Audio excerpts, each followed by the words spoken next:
Good afternoon. I'd like to welcome you to this press conference to present the statement of preliminary findings and conclusions by the Limited Election Observation Mission from the OSCE Office for Democratic Institutions and Human Rights on yesterday's second round of the Mongolian presidential elections.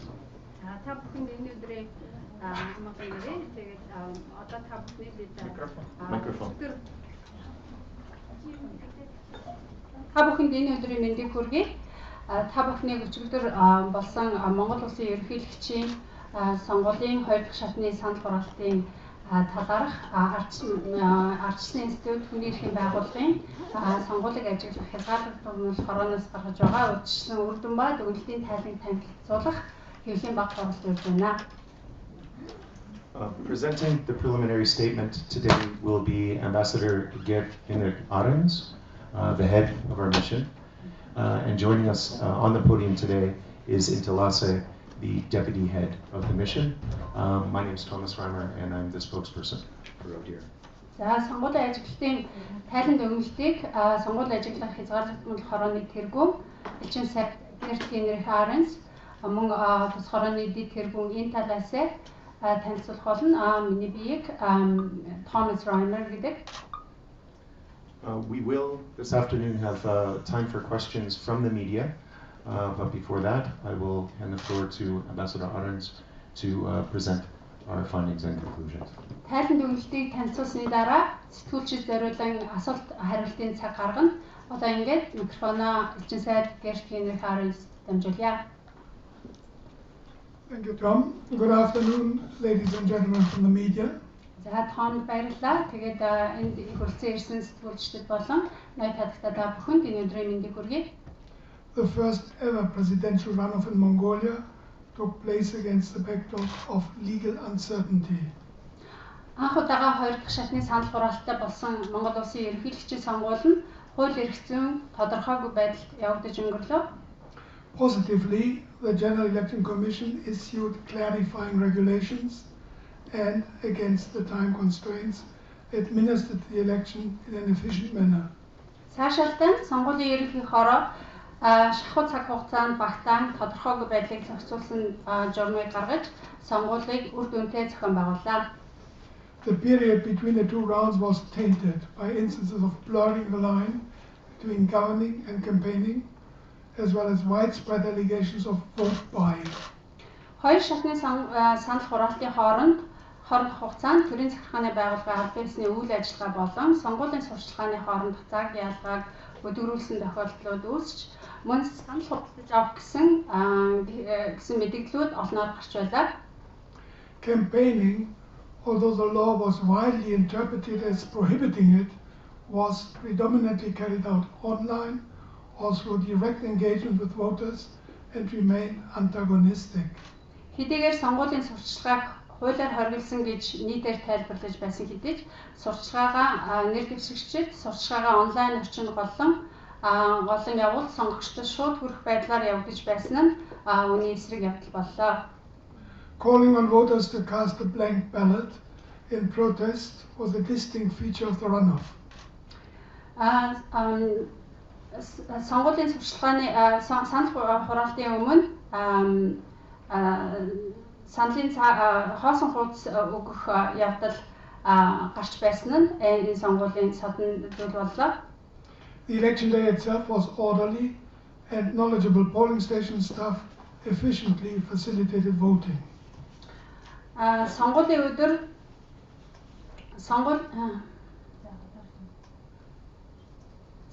өдөр эмх журамтай зохих журмын дагуу 50 явагдаж өнгөрлөө.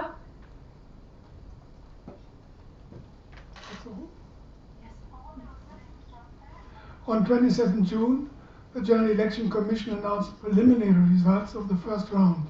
6-р сарын 27-нд сонгуулийн ерөнхий хороо эхний санал хураалтын урьдчилсан дүнг танилцуулсан. As none of the contestants obtained the majority of votes, the second round between the candidates nominated by the Democratic Party and the Mongolian People's Party was scheduled for 9 July. Нэр дэвшигчдийн хинэнч олонхын санал аваагүй тул 2 дахь санал хураалтыг ардчилсан нам болон Монгол Ардын намын нэр дэвшигчдийн дунд 7 сарын 9-нд явуулахаар товлсон. In response to several requests, the GEC soon moved the runoff date to 7 July. Харин санал хураалтыг эрт явуулах олон хүсэлт хүлээн авсны дараа сонгуулийн ерөнхий хороонд сонгуулийн өдрийг 7 сарын 7-нд болгон найршуулсан. The second round took place in the wake of a highly charged campaign that preceded the first round of the election. Хоёр дахь шатны санал хураалт нь эхний санал хураалтын өмнө болж өнгөрсөн ширүүн өрсөлдөөлөлтөй сонгуулийн сурчлагын дараа болж өнгөрлөө. Widespread allegations of candidates' involvement in corruption, as well as expressions of doubt in the accuracy of the electronic vote counting equipment, the perceived political bias of election officials, and overwhelming rumors of vote buying weakened confidence in the electoral process. Нэр дэвшигчдийг авилгад оролцсон гэж ихэр буруутгах мөн санал тоолох төхөөрөмж үнийн зөв ажиллаж байгаа хэсгээд эргэлзэх мөн сонгуулийн байгууллагын албан тушаалтнууд улс төрийн харьяалтай гэж үзэхийн зэрэгцээ санал худалдаж авахтай холбоотой маш их ховж яригдж байсан сонгуулийн үйл явдал итгэлийг бууруулж байсан. The electoral legal framework generally provides an adequate basis for holding democratic elections, yet it contains only a few provisions explicitly pertaining to a runoff. Сонгуулийн хууль эргэсэн орчноор ардчилсан сонгуул явуулах үндэс суурийг хангалттай тавьж өгсөн байдаг боловч хоёр дахь санал хураалтад шууд хамаарах цөөн хэдэн заалтууд байлаа. Most importantly, the absence of provisions regarding the campaign between the two rounds was widely interpreted as a prohibition of campaign activities. Хамгийн чухал нь хоёр санал хураалтын хооронд сонгуулийн сурчлагаа явуулахтай холбоотой ямар нэгэн заалт байхгүй байгаа нь сонгуулийн сурчлагын үйл ажиллагааг хориглон гэж нийтээр ойлгон хөрвүүлж тайлбарлаж байлаа. These omissions, coupled with the novelty of a presidential runoff, led to confusion among stakeholders and voters. Ийм зохицуулалтууд дутмаг байгаа нь энэ удаагийн ерөнхийлөгчийн сонгуул анх удаага хоёр шатаа явагдаж байгаатай хослоод оролцогч талууд болон сонгогчдын дунд төрөгдөл үүсгэж байна. The GEC made commendable efforts to address legal ambiguities and to provide guidance to lower level commissions. Сонгуулийн ерөнхий хороонд хууль эргэсэн үеийн тодорхойгүй байдлыг шийдэх мөн доод шатны сонгуулийн хороодыг удирдамжаар хангахад чиглэсэн ажлуудыг хийж байсан сашаалтай хэрэг байв. Election materials, including electronic vote counting equipment, were prepared within the condensed time frame. Сонгуулийн материалууд тухайлбал санал тоолон төхөөрөмж зэргийг шахуу хугацаанд багтаан бэлтгэсэн бөгөөд сонгуулийн ерөнхий болон зарим доод шатны сонгуулийн хороод сонгогчдыг санал хураалтад идэвхтэй оролцохыг уриалгах сонгуулийн өдрийг мэдээлэх зэрэг арга хэмжээнүүдийг авч хэрэгжүүлв. The GEC at some lower level commissions took measures to inform voters about the election date and to motivate them to vote. Сонгуулийн ерөнхий хороо болон зарим доод шатны хороод сонгогчдыг санал хураалтанд идэвхтэй оролцуулах мөн сонгуулийн өдрийг мэдээлэх зэрэг олон арга хэмжээг хэрэгжүүлв. A total of 1,982,733 voters were registered for the runoff, including 7,209 citizens registered abroad. Энэ санал хураалтанд нийт 1,982,733 сонгогч бүртгэгдсэн бөгөөд үүнд 7,209 сонгогч гадаад улсад саналаа өгөхөөр бүртгүүлжээ. Voters who turned 18 between the rounds were added to the voter lists, while the deceased were removed. Хоёр санал хураалтын хооронд 18 наснд хүрсэн сонгогчдын нэрийн жагсаалтад нэмж бүртгээд нас барсан сонгогчдыг хассан байна. No new temporary transfer of voters from one polling station to another was permitted prior to the runoff. Санал хураалт болохоос өмнө нэг хэсгийн хорооноос нөгөө хэсгийн хорон шинээр шилжих шилжилтийг зөвшөөрөөгүй. Updated voter lists were delivered to all polling stations prior to election day. Шинжлэгдсэн сонгогчдын нэрийн жагсаалтыг сонгуул болох өдрөөс өмнө бүх хэсгийн хороодод хүргүүлсэн байна. As a perception prevailed that no campaigning is allowed between two rounds, the candidates opted for low-key campaign activities. Хоёр санал хураалтын хооронд сонгуулийн сурчлагаа хийхийг хориглоно гэсэн ойлголт давмгаалж байсан тул нэр дэвшигчид анхаарал татгааргүй сонгуулийн сурчлагын аргыг сонгоон авсан. The DP and MPP focused on door-to-door canvassing and used social media to reach the voters. ардчилсан нам болон Монгол Ардын нам сонгогчдод хүрэхийн тулд айл өрхүүдээр явах мөн нийгмийн сүлжээг ашиглах зэрэгт голлон төвлөрч байлаа. The MPP candidate capitalized on his position as the Speaker of Parliament in a way that blurred the line between his official functions and campaigning. Монгол Ардын намаас нэр дэвшигч улсын хурлын даргын албан тушаалаа өөрийн үүрэгт ажил, сонгуулийн сурчлагын хоорондох зааг ялгааг хөдөлгөх байдлаар ашиглаж байв. The political discourse between the two rounds centered on voter turnout and the prospect of casting blank ballots as a form of protest in order to trigger a new election. Хоёр санал хураалтын хугацаанд улс төрийг тойрсон сэдв нь сонгогчдын эрс дутах, дахин санал явуулах нөхцөлийг үүсгэх зорилгоор хоосон саналын хуудас өгч болцсошгүй зэрэг асуудлуудаар голлон төвлөрч байлаа. While the DP and MPP actively opposed the idea, the MPRP endorsed the blank ballot strategy to gain political leverage. Ардчилсан нам болон Монгол Ардын намын зүгээс энэ санааг эсэргүүцэж байсан бол Монгол Ардын хувьсгалт нам хоосон саналын хуудасны стратегийг улс төрд нөлөөлөх хөшүүрэг олж авахын тулд дэмжин ажиллав. The GEC meanwhile issued a resolution equating the blank ballot initiative with campaigning, which it stated was prohibited by law. Хэсэг хэдий ч сонгуулийн ерөнхий хороо цагаан хуудас санаачлагыг сонгуулийн сурталчилгаатай адилхан үзэж сонгуулийн тухай хуулиар хоригдсон гэсэн тогтоолыг гаргасан байна. Defamation and libel were decriminalized on the 1st of July. Хүний нэр төрд халдан гутаах хэргийг 7 дугаар сарын 1-ээс эхлэн эрүүгийн гэмт хэрэг тооцоогоо болж байгаа. However, fines for such offences remain disproportionately high and apply to online posts by individuals as well. Гэвч ийм зөрчил оногдуулах торгуулийн хэмжээ нь харьцангуй өндөр хэвээр байгаа бөгөөд энэ нь мөн хувь хүмүүсийн тавьж буй онлайн мэдээлэлд хамаарч байна. Media continued the tendencies observed in the first round, displaying a biased approach towards the contestants. Хэвлэл мэдээллийн хэрэгслүүд анхны санал хураалтын үед баримталж байсан чиг хандлага хадгалж байсан ба.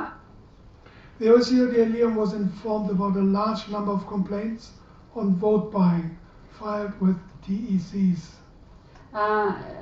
DECs and the police, sorry. Нэг дэвшигчдийн талаар нэг талыг баримталсан арга барилыг харуулж байв. Сонгогчдын саналыг худалдан авахтай холбоотой олон тооны өргөдөл гомдол аймаг нийслэлийн сонгуулийн хороод, сум дүүргийн сонгуулийн хороод болон цагдаагийн байгууллагт ирсэн талаар манай хороонд мэдээлж байлаа.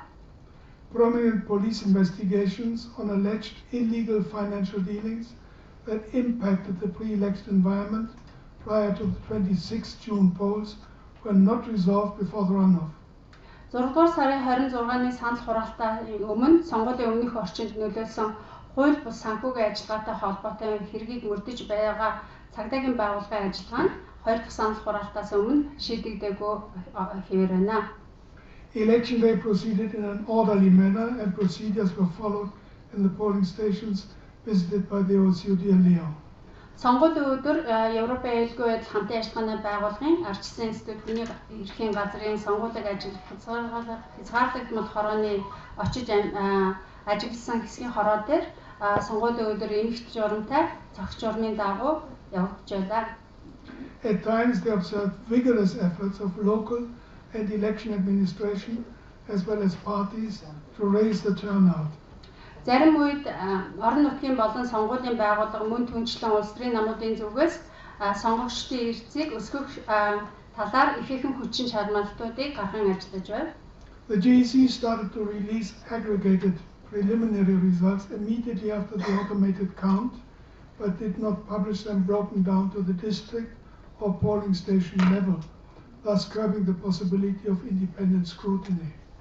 Сонгуулийн ерөнхий хороо автомат тоолох дуусны дараа урьдчилсан байдлаар нэгтгэн гаргасан дүнг шууд гаргаж эхэлсэн боловч дүүрэг хэсгийн хороодоор задлан гаргасан байдлаар олон нийтэд мэдээлэггүй нь бие даасан хяналтыг хийх боломж нөхцөлийг хязгаарласан явдал байлаа. The OSCE limited election observation mission, of which I am the head, has been in Mongolia for more than 7 weeks now. Миний тэргүүлсэн Европын аюулгүй байдал хамтын ажиллагааны байгууллагын ардчилсан институт хүний эрхийн газрын сонгууль ажиглах хязгаарлагдмал хороо нь Монгол улсад ирж ажиллаад одоогийн байдлаар 7 хоног болоод байна. We have been received very well here, and I want to express our cordial thanks to all our Mongolian interlocutors. Биднийг энд маш сайхнаар хүлээн авсан бөгөөд энд ашранд бидэнтэй уулзаж ярилцсан бүх хүмүүст гүн талархлаа илэрхийлж байгааг минь хүлээн авна. This includes in particular our Mongolian colleagues who have assisted us in our work. Their contribution has been vital for our activities. Үүнд ялангуяа бидний ажилд тусалж хамтран ажилласан Монгол ажилтнууд маань багтана бидний үйл ажиллагаанд тэдний оруулсан хувь нэмэр маш чухал байлаа. We have had good relations and contacts with the candidates' parties and campaign structures. Бид сонгуульд нэр дэвшигчдийг дэвшүүлсэн улс төрийн намууд, сонгуулийн сурчлагын хүмүүстэй сайн харилцаатай ажилласан. I met personally with 2 of the 3 original candidates. Би анх нэрээ дэвшүүлсэн 3 нэр дэвшигчийн 2-тай уулзаад бичлэн уулзсан. The election administration from the General Election Commission down to the precinct election commissions on election day were across the board quite cooperative. Сонгуулийн төв байгууллага буюу сонгуулийн ерөнхий хорооноос эхлээд санал хураалтын өдөр сонгуулийн хэсгийн хороот хүртэл бүх сонгуулийн байгууллага бидэнтэй сайн хамтран ажилласан. Last but not least, I want to express our thanks to the government that has invited us and to the state structures with whom we had, well, generally speaking, also a satisfactory relationship. Мөн түүнчлэн биднийг өрсөн Монгол Улсын засгийн газар болон бидэнтэй хамтран ажилласан төрийн байгууллагууд талархлаа илэрхийлж байгаагаа хэлхийг хүсэж байна. Бид хамтын ажиллагаанд сэтгэл хангалуун байгаа. Let me repeat one more point from my statement at the press conference of 27 June. 6-р сарын 27-нд зохион байгуулсан хэвлэлийн баг хурал дээр хэлсэн нэг мэдээлэл би дахин энд дурдмаар байна. Receiving an observation mission like ours is a general practice for all OSCE participating states. Бидэнтэй адилхан сонгуульд ажиллах юм багийг хүлээн авах нь Европын аюулгүй хамтын ажиллагааны байгууллагын бүх гишүүн улс орны хувьд нийтлэг байдаг практик юм. These states thus mutually enhance their democratic development based on the assessments and recommendations of ODIHR and its internationally composed teams. Ингэснээр эндгээр гишүүн улс орнууд нь ардчилсан институт, хүний эрхийн газар болон мөн энэ байгууллагаас олон улсын хэмжээнд бүрдүүлэн илгээдэг шинжээчдийн багийн хийсэн үнэлгээ санал зөвлөмжлүүдээр үндэслэн өөрсдийн улс орны ардчлалыг хөгжүүлэх харилцаа сайжруулалт байдаг юм аа. These missions are only observers. It must not interfere in the elections and have to be neutral, since the election result belongs to the people of the host country and to them alone. Сонгуульд ажиллахаар ирж байгаа баг нь сонгуул хөндлөнгөөс оролцох ёсгүй ажиглагчид бөгөөд тийм учраас бүгдээрээ төвийг сагсан байх ёстой. Our mission will stay here through the conclusion of the electoral process, and the final report issued in about 8 weeks from now will include recommendations on how the process can be improved. Тэгээд аливаа сонгуулийн үр дүн бодвол дан ганц тухайн улс орны ард түмэнд хамаарах асуудал байдаг юм аа. Манай хороо энэ сарын 7-р сарын 16-ны хүртэл байж сонгуулийн дараах үйл явц хэрхэн өрнөхийг ажиллах болно. Тэгээд сонгуулийн үйл явцыг сайжруулах талаар санал зөвлөмжүүдийг багтаасан эцсийн тайланд өгүүлэлтийг 8-7 хоногийн дараа гаргана. ODIHR is ready to work with the authorities and all other stakeholders in the follow-up on those recommendations. Тэгээд эдгээр төрийн байгууллагууд болон сонгуулийн оролцогч талуудтай хамтран эдгээр санал зөвлөмжүүдийг хүлээн авах хэрэгжүүлэх тал дээр бид хамтран ажиллахад бэлэн байна. Most of us shall leave on the 16th of July, and I and my colleagues from the LUM will depart this country with the best of memories. Thank you. Тэгээд манай хорооны ихэнх гишүүд бол 7-р сарын 16 гэхэд болцсон. Тэгээд ажлаа дуусгаад бид бүгд одоо манай хорооны бүх гишүүд Монгол улсаас сайхан дурсамжтай бичих болно. Thank you, Ambassador Aarons. баярлалаа. As I mentioned earlier, we have time now for questions from media. What I'll ask you to do, please, is if you have a question for the ambassador, please raise your hand. We'll have a microphone brought to you. And before asking your question, please give your name and the media outlet you represent. За би түрүүн хэлсний дагуу одоо сэтгүүлчдэд хандан асуулт хариултын цаг гаргаж байна. Тэгээд та бүхэн асуултаа асуухаар бол гараа өргөөд мөн ямар хэл мэдээллийн байгууллагыг төлөөлөн ирж байгаа вэ гэдгийг хэлээд асуултаа одоо элчин сайд Аранс хандан асуух асуулт байвал асууно гэж.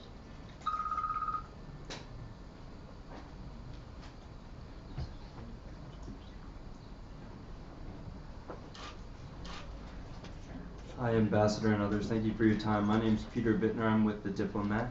And I was wondering if you could comment further on the white ballot and blank ballot movement, specifically as it relates to kind of a healthy functioning democracy. What does it represent in Mongolia's runoff election? За элчин сайд Аранс хандан асуулт асууж байна. Энэ хоосон санал буюу одоо цагаан хуудасны өгөхийн санаачлах нь одоо ямар одоо Монголын одоо арчлалд ямар нөлөөтэй одоо ямар зорилготой агуулгатай тийм үйл явдал байсан бэ? Энийг та юу гэж үзэж байна вэ? There is an article in the election law which clearly gives voters a possibility of casting a blank ballot. And whether the voter wants to do this or not is her or his own decision. Сонгуулийн тухай хуулинд бүхэл бүтээнийг заалт байдаг. Энэ нь бол сонгогчид одоо хоосон саналын хуудас өгч болно гэсэн. Тэгээд энэ хоосон саналын хуудсыг өгөх хэсэг нь тухайн сонгогчийн өөрийнх нь одоо шийдэх асуудал байдаг. And I think the possibility of making this decision is part of the human rights of the voter. Тэгэхээр энэ хоосон саналын хуудсыг өгөх хэсэг нь бол тухайн хүний хүнд хамаарах хүний эрхийн асуудал юм аа. I do not want to comment on calls to cast a blank vote, but I mean these calls should not be illegal as long as there's no pressure exerted by them. Хоосон саналын хуудас өгөхийг уриалж байгаа дээр би бас тайлбар хэлхийг бол хүсэхгүй байна. Гэхдээ ямар ч байсан ингэж хэлэх нь бол хуулийн дагуу болон бас хүмүүст хүчээр тулгсан тийм асуудал байх ёсгүй гэдгийг хэлмээр байна. I mean all sort of pressures of course a violation of a free election that should not take place. Ингэж одоо сонгогчдод нөлөөлөх байдлаар шахаж шаардах нь бол хууль бус бөгөөд ийм байх ёсгүй. That goes in both directions. Тэгээд энэ сонгуульд ч гэсэн хамаартай. Thank you. Баярлалаа.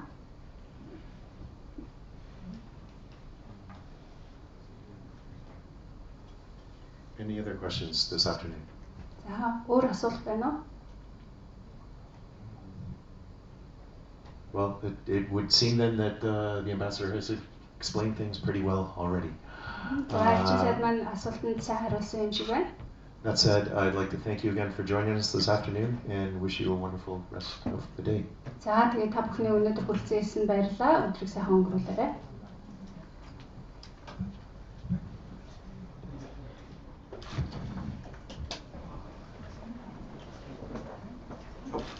Sorry, forgive me.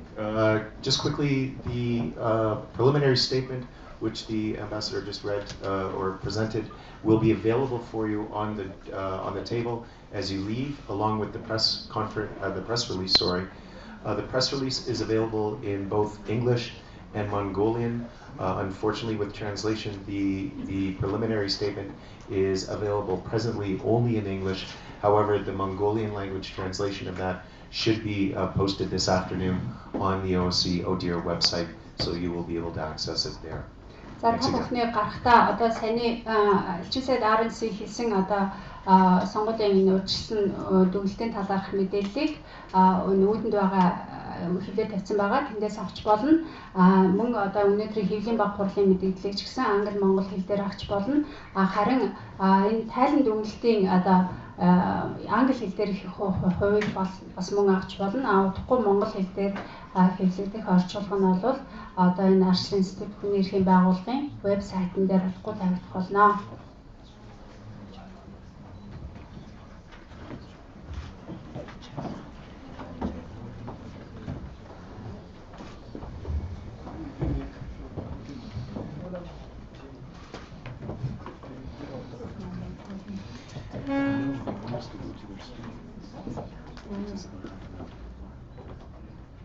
It's a blue sky.